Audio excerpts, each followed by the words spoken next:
Bienvenidos a un nuevo episodio del podcast Futuro del Trabajo, en concreto el episodio número 90. Parece mentira cómo pasa el tiempo. Un podcast sobre tendencias emergentes en el mundo del trabajo y la gestión de personas en las organizaciones. El episodio de hoy estará en el micrófono Rafa Díaz. Hola Rafa. Hola Santi, buenas. Y un servidor, Santi García. Nuestro invitado de hoy es Paco Romero. Hola Paco, buenos días. Hola, ¿qué tal? ¿Cómo estáis? Paco es vocal de la Junta Directiva de la División de Psicología de las Organizaciones del Consejo General de la Psicología de España y le hemos invitado para conversar este rato sobre una profesión que es muy habitual en los círculos de recursos humanos, que es la de psicólogo de las organizaciones. Y Paco pues, nos va a contar de dónde viene, dónde estamos y hacia dónde va esa profesión que, como decíamos antes, pues es cada vez más habitual en las empresas. Si quieres, empecemos por el principio, Paco. ¿A ti cómo te da por dedicarte a lo que te dedicas, al mundo de la psicología y en concreto de la psicología de las organizaciones? Pues mira, es muy personal, pero muy simpático, siempre lo cuento, porque yo soy psicólogo de profesión porque no pude dedicarme a trabajar en el deporte. En mi época no podíamos dedicarnos a trabajar full time al deporte, ¿no? A INEF. Y entonces elegí psicología porque siempre me había, y me sigue llamando la atención, por qué las personas hacemos las cosas que hacemos y por qué a veces no hacemos lo que sabemos que tenemos que hacer. Entonces es un misterio, sigue siendo un misterio para mí entender esto, observar la conducta, analizarla e intentar pronosticarla, ¿no? Fantástico. Pues si te parece, vamos a meternos ya en materia. Vamos a hablar de esta profesión del psicólogo de organizaciones. Cuéntanos un poco sobre los antecedentes. ¿De dónde viene esta profesión o esta especialidad? Ahora nos explicarás tú en concreto qué es. Pues mira, la psicología en España empezó a diferenciarse de la filosofía cuando hubo una serie de especialistas, como el profesor Germain, que originó todo un equipo de trabajo importantísimo, como José Luis Pinillos, Mariano Yela, toda una serie de personas que gracias a ellos somos psicólogos, y empezaron a preocuparse de lo que es la psicología del trabajo, en la conducta de la persona en el trabajo. Hablamos de una época en la que se hablaba de psicología industrial, se hablaba de psicología del trabajo puramente, porque bueno, pues la industria era un poco el referente. Hoy en día estamos en un mundo de servicios que ha cambiado totalmente, por lo tanto el enfoque es diferente, ¿no? La psicología empezó preocupándose por temas puramente que hoy llamaríamos ergonómicos, que quiere decir el individuo en el puesto del trabajo y cómo reaccionar a esas condiciones de trabajo. Por lo tanto empezó a preocuparse por los temas de selección. ¿Quién era la persona más adecuada para hacer un trabajo más de tipo mecánico que de tipo de servicios como hoy en día, ¿no? Entonces empezó el tema de selección, digamos, ha sido el arranque de la psicología del trabajo. Tema de selección, por lo tanto, la capacidad de pronosticar, por lo tanto, las herramientas, los test, los cuestionarios, la investigación que se ha llevado para tener herramientas que predican el comportamiento y las capacidades para desempeñar un puesto, ha sido durante muchísimos decenios el núcleo de la psicología del trabajo. Eso ha evolucionado y hoy en día, pues casi, como en nuestro país casi no hay industria, todos somos servicios, pues sí, ha cambiado muchísimo, ¿no? Entonces hoy en día hemos evolucionado de una profesión especializada en selección, digamos, como origen, con temas de formación, de motivación, etcétera, a una profesión mucho más transversal, mucho más amplia, mucho más preocupada de cómo ayudar en procesos transversales de la organización, como son los procesos tanto de entrada de personas, como una vez que tenemos las personas, cómo las desarrollamos, cómo desarrollamos ese talento, cómo gestionamos el talento interno, incluso cómo hacemos para que las personas cuando se van hablen bien de nosotros, todo lo que son los procesos de salida, de outplacement, etcétera, pero sobre todo centrado hoy en día en lo que es la gestión del talento, atracción, desarrollo y la gestión de ese talento, ¿no? Entendiendo por talento la suma de las competencias, las habilidades de cada uno, el grado de compromiso y el grado de contribución. Hoy en día trabajamos con intentar clasificar en algún tipo de matriz el potencial de una persona, qué capacidades tiene, qué hace y qué puede llegar a hacer, pero también su grado de contribución, que es lo que valora una compañía, ¿no? En qué medida yo aporto valor desde mi trabajo al proyecto empresarial en el que estoy. Claro, estamos intentando resumir muchísimos decenios en un momentito, pero esa es la evolución, ¿no? Sí, pero la evolución es clara. Imagino que en paralelo a esta evolución, digamos, en el ámbito de actuación, ¿no?, de los psicólogos organizativos, pues habrá habido también una evolución en los conocimientos o las capacidades que necesitan poseer estos profesionales. Sin duda, sin duda. Hoy en día no podía ser de otra forma, porque si no evolucionamos en las competencias y en las habilidades, no podemos evolucionar a la vez o al mismo ritmo que está evolucionando nuestro entorno, que son las organizaciones, ¿no? Entonces, sin evolución de competencias y habilidades, no hay evolución de la profesión tampoco, ¿no? Yo diría que hemos pasado a una evolución en competencias mucho más soft que hard, en el sentido de decir, los conocimientos técnicos son importantes, por supuesto, son básicos, pero las habilidades, habilidades de, sobre todo de interacción, de relación, no solo con quien trabajo al lado, sino si hablamos de que los procesos cada vez son más transversales, evidentemente mi competencia como capacidad de interacción con diferentes personas en diferentes situaciones, eso va a decir mucho de mi profesionalidad. Y yo voy a poder desarrollar mis conocimientos o aplicarlos o aportarlos en la medida en que tengo esa capacidad de interacción. Por lo tanto, diría que ahí el psicólogo está obligado a conocer más del funcionamiento de la compañía, de una organización. Está obligado a tener más habilidades de interacción, tipo negociación, motivación, comunicación en todos sus aspectos, a trabajar en distintos escenarios, adaptabilidad, flexibilidad, porque son las variables de juego en una organización, tanto sea empresarial, sea privada o pública, como una organización educativa, una universidad, colegio, etcétera, como una organización deportiva, una asociación o un gran club, como pueden ser los grandes clubes de fútbol, que son auténticas multinacionales de la actividad, ¿no? Claro, estas necesidades, como decíamos, transversalidad, flexibilidad, capacidad de interacción, es algo que al psicólogo especialista técnico en un tema hace 30 o 40 años no se le pedía. Claro. Hoy en día tienes que ser un excelente profesional para poder asumir un rol directivo y poder situarte como staff del consejero delegado o del CEO, en su caso, o como miembro del comité de dirección. Porque si no, todos estos conocimientos se pierden.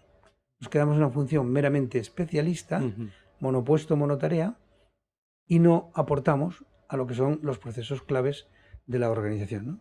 ¿Y cuál crees que es la diferencia del psicólogo respecto a otros profesionales, ¿no?, dentro de esta función? ¿Por qué tiene que coger el psicólogo de las organizaciones estas posiciones en las empresas? Sí, pues mira, eso lo reivindicamos mucho, ¿eh? ¿Por qué? Porque habitualmente quien dirige estas áreas, hoy no somos mayoría los psicólogos que dirigimos las áreas, sino que fácilmente son personas profesionales excelentes, buenísimos, directivos, que cuentan con la confianza del comité de dirección. Y nos podemos encontrar abogados, economistas y psicólogos. ¿Qué ocurre? ¿Cuál es la diferencia con un psicólogo respecto a otro tipo de directivo para dirigir este área? Pues que somos profesionales por formación, por especialidad, de lo que es el comportamiento humano, tanto el comportamiento individual como el comportamiento de equipos. Y hoy en día las organizaciones cada vez funcionan con menos personas y más polivalentes. Por lo tanto, el experto en conducta, en comportamiento, es el psicólogo, que tiene su formación en grado en esta especialidad. Antes hacíamos 5 años, ahora se hacen 4 y algunos másteres de especialidad. Pero el experto en comportamiento humano, individual o de grupo, es el psicólogo, no es el economista ni es el abogado. ¿Qué pasa? Que nosotros partimos de un déficit de conocimiento empresarial. Conocimiento que tiene más un abogado, por el marco legal jurídico, o un economista, por el marco económico financiero. Pero ellos carecen de esta visión de lo que es el comportamiento humano, que no son ni números ni son normas. Y por lo tanto, también vemos que, claro, cuando existe esto, que un abogado o un economista dirige un área, se tiene que rodear de expertos en conducta, psicólogos. La aspiración como profesión nuestra es llegar a dirigir los departamentos de personas. Porque nosotros sí podemos aprender las normas, esto es mucho más digital, se puede adquirir, sí podemos conocer cómo funciona un presupuesto o una cuenta de resultados, más fácil de entender, pero lo más complejo es entender por qué las personas o por qué los grupos de pronto se comprometen o no se comprometen, o contribuyen o no contribuyen. Esto para un abogado no puede llegar a conseguirlo. No. Y un economista menos, ¿eh? Claro, no, sí que es verdad que al final sí que vemos, ¿no? Y dentro de la experiencia, los que llevamos años en esto, vemos cómo los psicólogos entran muy ilusionados en las organizaciones, etcétera, ¿no? Intentando aplicar lo que han aprendido. Sí que es verdad que llegan a unas realidades y donde no entienden el contexto, ¿no? Yo creo que ahí es donde está ese Claro. diferencial. O sea, al no entender el contexto, se van al contexto, pero pierden su conocimiento. Claro. O sea, ponen el contexto y la supervivencia un poco al perjuicio de ese conocimiento, ¿no? Y bueno, Paco, gracias porque también nos hablabas también, o creo que dentro de esta área hay algún proyecto de certificación específico, ¿no? Para los psicólogos Sí. o hay algo así que estáis trabajando o que ya está en marcha. Nuestra profesión ahora mismo es que hay un grado en las universidades y luego hay una parte de la profesión, de las 10 o 12 especializaciones que tenemos, la sanitaria es la única que está regulada por ley con un máster oficial. Bien, ¿qué ocurre con las otras especialidades, como es la nuestra, psicología de las organizaciones? Que tenemos una acreditación europea, conocida como EuroShip, que consiste en acreditar una serie de experiencias, de conocimientos, de competencias. Se rige en base a un modelo de competencias que se ha creado a partir de la Universidad de Valencia, con el excelente catedrático José María Peiró, y en la que colaboran otras universidades, como la Universidad también de Barcelona, etc.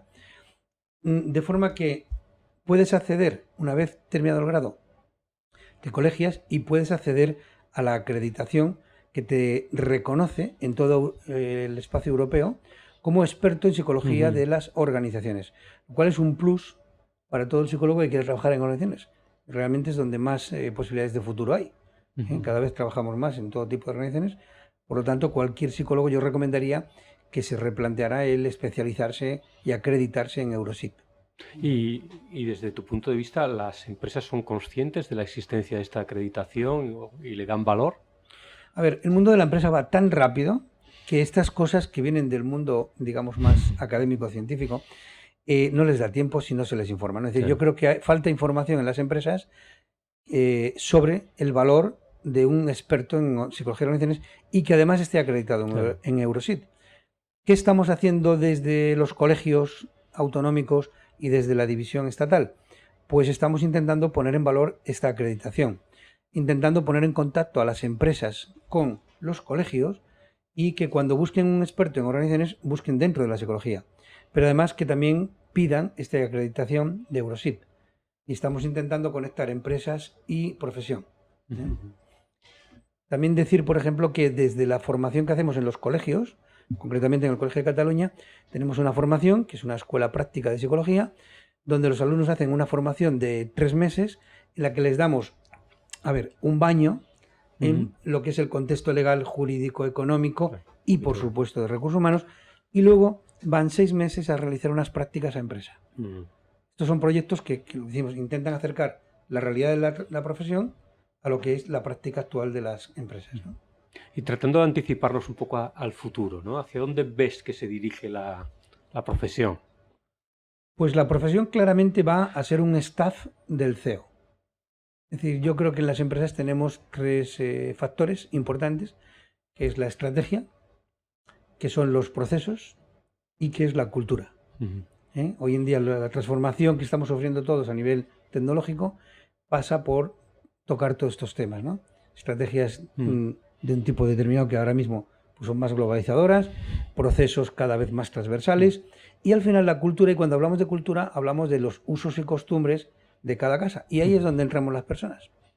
Entonces yo creo que, claro, no puede haber una estrategia que tenga éxito sin tener en cuenta cómo podemos influir sobre la cultura y sin tener en cuenta si los procesos los estamos adecuando a las personas que tenemos y si las personas que tenemos, cultura, está adecuada a la estrategia. Es decir, esa ligación entre estrategia, cultura y procesos, claro, eso hay que articularlo desde la visión estratégica del CEO, pero luego hay que aterrizarlo con las personas. Es lo típico de decir, tenemos un gran proyecto, tenemos la financiación, vale, pero esto, ¿quién lo va a hacer? Las personas. Vale, ¿y quién se encarga de gestionar las personas? Es ahí donde está nuestro lugar. Nuestro lugar no está en línea, sino que está en el staff, en en el asesoramiento directamente a la estrategia, donde podemos aportar valor. Es muy interesante, sobre todo en el contexto del debate del futuro de la función de recursos humanos, ¿no? que hemos oído últimamente. Estamos en un mundo en el que el futuro ya no de la profesión de psicólogo de organización, ¿no? sino de la propia función de recursos humanos, está a debate cuál va a ser el valor que va a añadir al negocio esa función, y cada vez oímos más voces pues, que están en esa línea, ¿no? que el posicionamiento precisamente tiene que pasar por ser los especialistas en comportamiento humano dentro de las organizaciones. Bueno, es que, a ver, ya lo somos por formación y especialidad, lo único es que hay que dar el paso de visibilidad, ¿no? Que es uno de los objetivos con los que estamos trabajando todos hoy en día, ¿no? De hecho, por ejemplo, en mayo del 2020 celebramos en Gran Canaria, y desde aquí invito a todos los compañeros de profesión Recogemos que que estén trabajando en recursos humanos, sean psicólogos o no. Sí, Porque intentaremos estar allí. Más abiertos. Del 20 al 23 de mayo vamos a celebrar el tercer Congreso Internacional de Psicología del Trabajo, Organizaciones y Recursos Humanos. En este ámbito se va a presentar un simposio sobre el rol del psicólogo de organizaciones hoy en día. De forma que va a haber un replanteamiento de la función actualizado y van a hablar desde una visión académica, personas como el doctor José María Peiró. Vamos a hablar desde una visión más global, profesional, como el coordinador de la división, Francisco Javier Izaguirre, desde una visión del Consejo General de la Psicología, y desde una visión más aplicada, pues visiones de los consultores que trabajamos en ello, como Javier Cantera y yo mismo, donde vamos a tratar un poco dónde estamos, como rol, como ocupación, como valor de contribución, ¿no? Y esto diferenciado en tres grandes áreas, que será psicología del trabajo, psicología de recursos humanos, aplicaciones, y psicología del desarrollo de las organizaciones. ¿Cómo separas tú esas tres áreas? O sea, ¿qué habría dentro de cada una de esas tres cajas? Pues mira, en psicología del trabajo son las condiciones básicas de trabajo. Si hablamos de ergonomía, de prevención de riesgos laborales, son factores claves, importantes, que están regulados y que son la base de las condiciones de trabajo, ¿no? Sin duda ahí entra mucho la parte también de emocionalidad, ¿no? Porque que la persona se sienta integrada dentro de su contexto, ¿no?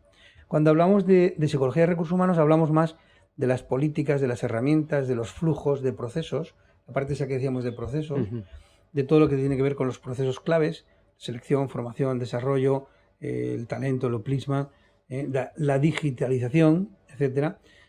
Y cuando hablamos de psicología de las organizaciones, hablamos de esa visión más macro, que será más desde la estrategia de personas, que tiene que ver con qué cultura estamos creando haciendo lo que hacemos, cómo están funcionando nuestros equipos de áreas y cómo se interrelacionan entre ellos, en consecuencia, qué tipo de desarrollo organizacional estamos creando. Seguramente tenemos una estrategia que hablamos que uno de nuestros valores es adaptabilidad y flexibilidad, pero luego a lo mejor nuestros departamentos no se hablan entre ellos. Un caso es un clásico, ¿vale? Y eso crea disonancias en la organización y hay que hacer cosas para que Sin duda, sin duda. Es decir, tenemos que hacer que nuestros valores no sean la declaración de nuestra web, sino que sea algo que vivimos cada día, ¿no? Claro. Que esto es... Claro, ahí es donde entra toda la parte de psicología de desarrollo organizacional, ¿no? Sí, sí. Trabajar con los grupos, con las conductas, con las costumbres, y que hace que si los equipos evolucionan, la organización evoluciona. Oye, y si nos pudieras dar una perspectiva, si quieres, más global, más internacional, ¿cómo comparas la situación de la profesión en España con la situación de la profesión en el mundo, ¿no? Desde la visión que tendréis en el colegio. Pues mira, como dato te diremos que después del colegio norteamericano, el colegio español, en su consejo estatal, es el segundo colegio a nivel mundial con mayor número de afiliados, lo cual teóricamente desde ese dato nos habla muy bien de la dinamismo de la profesión en cuanto al interés, en cuanto al número de colegiados. Deberíamos ser referente mundial. Pero ocurre lo siguiente, claro, que Estados Unidos no podemos compararnos por el dinamismo que tiene. Estados Unidos, por ejemplo, puede dedicarse al mundo de terapia alguien que no es psicólogo, eso es otro mundo, y eso crea unas disonancias tremendas. En Europa somos más clásicos en cuanto a regular las profesiones, y en Europa estamos imbuidos de un esquema muy cartesiano. Quizás los latinos, Italia, España, Portugal, somos más dinámicos, más flexibles, más abiertos en cuanto a admitir trabajar con otros profesionales. En el norte de Europa también están muy abiertos, pero cada vez yo diría que la diferencia es trabajar de forma transversal en equipos multidisciplinares. Esto es algo que nadie discute hoy en día, es fundamental, ¿no? ¿Qué ocurre? Que en la cultura del norte de Europa y la cultura del sur de Europa somos muy distintos. Nosotros somos mucho más interrelación, más fácil de relación. La cultura del norte todo tiene que estar mucho más regulado. Hablamos de países pues como Noruega, Suecia, Alemania. No te digo nada de los ingleses, que son muy cartesianos, muy referentes en cuanto a la parte más cognitiva, más estructurada, pero menos flexibles en cuanto a la parte relacional, ¿no? Claro, y eso entiendo que también en toda la parte de experimentación, etcétera, lo hace más difícil, ¿no? O sea, la parte con la conexión, si eres más cartesiano respecto a si eres más dinámico, ¿no? Entiendo que y eso hace que se diluyan, ¿no? Esas fronteras. O sea, que al final la parte del norte igual son como vistos como más académicos, más con menos conexión con la empresa o con el día a día. Y en el sur pues se diluye todo, entonces pues bueno, hay unos que están colegiados, otros que no, todo es como más dinámico, ¿no? En ese sentido. Esa sería un poco esa diferenciación. Sí, yo diría que, por ejemplo, yo noto que hay una sensibilidad en las universidades españolas, en los decanos de las facultades actualmente, hay una sensibilidad y una necesidad de conectarse con la realidad de la profesión. De hecho, en unas jornadas de poco en la UB, el viernes pasado, pues estábamos hablando con algunos decanos de universidades, la necesidad de trabajar en la universidad teniendo en cuenta las sugerencias del colegio, que es quien está en la aplicación práctica de la profesión, ¿no? Y el colegio teniendo en cuenta el rigor del método científico, que es lo que nos diferencia como profesión. Nosotros somos una ciencia experimental y como tal tenemos que seguir el método científico, porque si no pasaríamos a estar en una serie de conocimientos estándares que no facilitan nada, ¿no? Tipo autoayuda, ¿no? Pero la diferencia es que somos profesionales del método científico, aplicado a la realidad de las organizaciones. Y la realidad de las organizaciones hoy en día va muy deprisa, mucho más deprisa que los conocimientos científicos de la universidad. Entonces ese decalaje es realmente el papel que podemos jugar los profesionales que participamos en implantaciones. Es decir, que por ejemplo un estudio de clima para identificar qué hay que cambiar en la organización para facilitar el compromiso de las personas, pues un estudio de clima hoy en día es una aplicación práctica de un método científico hecho con mucho rigor, pero de forma muy práctica, quizás no exacto al 100% como lo haría la universidad en unas condiciones ideales de laboratorio, pero es que la vida no es un laboratorio, la vida es una realidad. Y quizás hay que poner un poquito más el peso en cómo funcionan las cosas en la realidad desde el rigor del método científico y dar prioridad a esto hoy en día para estar al día de lo que está pasando en la realidad, ¿no? Es decir, tengo un compañero, disculpa, que dice que la tasa de cambio exterior, si es mayor que la tasa de cambio interior en una organización, que se pueden ir preparando para un problema o el cierre, ¿no? Sí, bueno, esa es la ley de Revans, ¿no? Claro. Que le llaman. Pero sí que es verdad que, o sea, sí que estoy de acuerdo que sí, la universidad va más lento, pero sí que es verdad que al final en investigación básica sin duda hay muchísimas cosas que van demostrando y van avanzando, pero que la profesión obvia. O sea, de hecho, estamos descubriendo cosas que pueden parecer muy modernas y que igual llevan 20 o 30 años hechas, ¿no? Y cuando realmente sigue aportando valor, ¿no? No sé eso, ¿tú cómo lo ves? Sin duda, sin duda. Hoy en día estamos trabajando desde modelos de los años 60-70, que fueron muy productivos, que fueron muy prácticos, que no se han terminado de optimizar todavía y que cualquiera de nosotros que cita a cualquier autor, estamos hablando de auténticos genios de los años 60, 70, 80, porque bueno, las cosas también necesitan su tiempo para madurar. Y en los últimos 20 años no ha habido tiempo de madurar cosas a la velocidad que vamos. No, y de hecho, una ciencia experimental joven como es la psicología, o sea que dentro de todo lo que son las ciencias, pues tiene 50 años como mucho, ¿no? Y que es poco dentro de la ciencia. Sí, ¿no? sí. En cualquier caso es interesante, ¿no? El que exista una profesión especialista en esto, además con una certificación y que pueda aportar a las empresas o a la gestión de personas en las empresas, pues ese rigor procedente de la academia o ese rigor a la hora, por ejemplo, hoy en día en el que estamos en un mundo en el que las personas cada vez están más cuantificadas, ¿no? Con todo el tema del Big Data, etcétera, pues rigor a la hora de qué decisiones se toman en base a los datos que extraemos de las personas. Por supuesto, Santi, y sobre todo, o sea, no olvidemos también que como profesión también tiene un código deontológico, un tema ético que es importante. O sea, que yo sí que lo veo desde de que la psicología puede aportar muchísimo a las organizaciones, aportando también desde toda esa recogida de datos, pero también desde una visión ética, ¿no? Porque si no todo eso, pues bueno, pueden pasar cosas como hemos visto con Cambridge Analytica o con cosas que realmente, pues bueno, el cuestionamiento ético es muy alto, ¿no? Y yo creo que eso para esta profesión, o nos dirá Paco, es incuestionable, ¿no? Toda esa parte de deontología. Por supuesto, el colegio y la organización colegial en España tiene su código deontológico, tiene sus propios comités de ética y deontología que analizan cualquier caso de intrusismo, de malas praxis, etcétera. Y bueno, de hecho son procesos que se llevan de forma discreta, pero que están muy activos, porque desgraciadamente hay mucho intrusismo y mucho aficionado. Hablar de las personas, igual que en ese caso hablar de otros temas, pues también... Igual del fútbol, dilo. Del fútbol, sí, iba a decir esto, ¿no? Que en España todos somos entrenadores, ¿no? En España todo el mundo es entrenador, ¿no? Todo el mundo es opinable y todo el mundo tiene la verdad. Bien, esto pasa igual en las profesiones. Una profesión donde hablamos de personas, todo el mundo se atreve a hablar de lo que sea. Y la barrera de entrada es muy baja, pero claro, no todo el mundo está cualificado. Entonces, no, y sobre todo cuando yo creo que hay es un error metodológico, entre comillas, que siempre se ha planteado en la psicología, que es, o sea, utilizar palabras que son extendidas dentro de todas las personas, pero que no se interpretan con el sentido técnico de la psicología, ¿no? Y eso es lo que limita esa barrera de entrada, ¿no? O sea, ya todo el mundo puede hablar, por ejemplo, de extraversión o de introversión, pero no todo el mundo sabe lo que es. Sí. No, y cosas más graves, ¿no? Porque por ejemplo, hay muchos programas y periodistas que ahora les da por hablar de los trastornos, ¿no? Y lo manejan con una facilidad que es peligrosísimo, ¿no? Es decir, este jugador es ciclotímico. Oiga, está usted condenado, ¿sabes lo que está diciendo? Es una barbaridad, ¿no? Es decir, pero bueno, hay en ese sentido un barniz que la gente quiere demostrar que es más importante utilizando determinados términos, ¿no?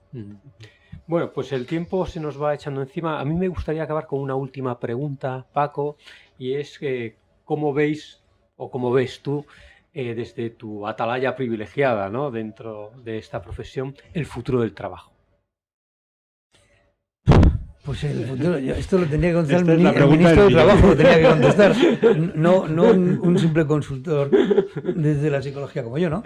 Pero si hablamos desde los aspectos de qué está pasando con el trabajo y con las personas, yo diría, estamos en medio de una época de cambios brutales, cambios que ni siquiera yo creo llegamos a comprender, ¿no? Entonces el gran esfuerzo de las personas en las organizaciones es, primero, a ver si entiendo algo de por dónde van los tiros. Segundo, ¿qué podría hacer yo en este entorno? Y después desarrollar esas habilidades con una rapidez extraordinaria. Entonces lo que se nos está pidiendo a las personas es capacidad de entender, de ser más consciente de lo que pasa a nuestro alrededor y la capacidad de reaccionar rápido, adaptabilidad, flexibilidad, a ver si soy capaz de responder con algún tipo de habilidad de las que me están pidiendo. Esto es un nivel de exigencia brutal para las personas, para los equipos, para las organizaciones. Es decir, y una necesidad muy grande de entender que yo soy una persona que tengo un rol en la organización, un puesto, que ese rol está en un equipo que funciona de una determinada forma, que ese equipo está en una organización y esa organización está dentro de un mercado que evoluciona a una velocidad pasmosa. Con lo cual, las capacidades de adaptación, flexibilidad, consciencia del entorno y la capacidad de interacción con diferentes personas en diferentes escenarios, en diferentes situaciones, esto va a ser definitorio para tener capacidad de empleabilidad. Un poco por donde yo creo que iba tu pregunta, ¿no? Es decir, es lo que yo puedo responder. Perfecto, pues muchísimas gracias, ha sido un placer tenerte con nosotros. Recogemos tu invitación para ese Congreso Internacional de Psicología del Trabajo que tendrá lugar en mayo en Gran Canaria y esperamos vernos allí. Muy bien, pues muchísimas gracias a vosotros. Muchas gracias, Paco. Gracias. Hasta aquí este episodio del podcast Futuro del Trabajo. Os invitamos a suscribiros en iTunes, iVoox, Spotify y el resto de plataformas habituales.